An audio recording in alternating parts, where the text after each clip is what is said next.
ಆರೋಗ್ಯ ಮತ್ತು ಕುಟುಂಬ ಕಲ್ಯಾಣ ಇಲಾಖೆ, ಪ್ರಾಥಮಿಕ ಆರೋಗ್ಯ ಕೇಂದ್ರ ಪುದು, ಬಂಟ್ವಾಳ ತಾಲೂಕು ಮತ್ತು ಸೇವಾಂಜಲಿ ಪ್ರತಿಷ್ಠಾನ ಪರಂಗಿಪೇಟೆ ಇವರ ಜಂಟಿ ಆಶ್ರಯದಲ್ಲಿ ಉಚಿತ ಕೊರೋನಾ ಲಸಿಕಾ ಅಭಿಯಾನ ನಡೆಯಿತು. ಬೆಳಗ್ಗೆ 9 ರಿಂದ ಮಧ್ಯಾಹ್ನ 2 ರವರೆಗೆ ಸೇವಾಂಜಲಿ ಸಭಾಗೃಹ ಪರಂಗಿಪೇಟೆಯಲ್ಲಿ ಈ ಅಭಿಯಾನ ಜರುಗಿತು.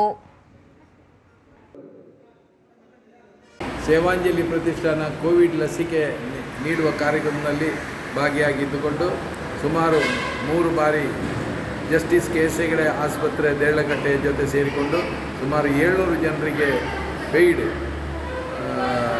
ಲಸಿಕೆಯನ್ನು ನಾವು ಇಲ್ಲಿ ಕೊಟ್ಟಿರುತ್ತೇವೆ.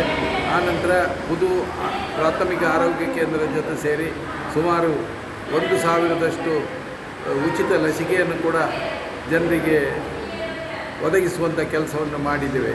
ಇವತ್ತು ಸುಮಾರು 210 ಜನರಿಗೆ ಪ್ರಾಥಮಿಕ ಆರೋಗ್ಯ ಕೇಂದ್ರ ಪುದುವಿನ ಸಹಕಾರದೊಂದಿಗೆ 210 ಜನರಿಗೆ ಲಸಿಕೆಯನ್ನು ನೀಡಿರುತ್ತೇವೆ.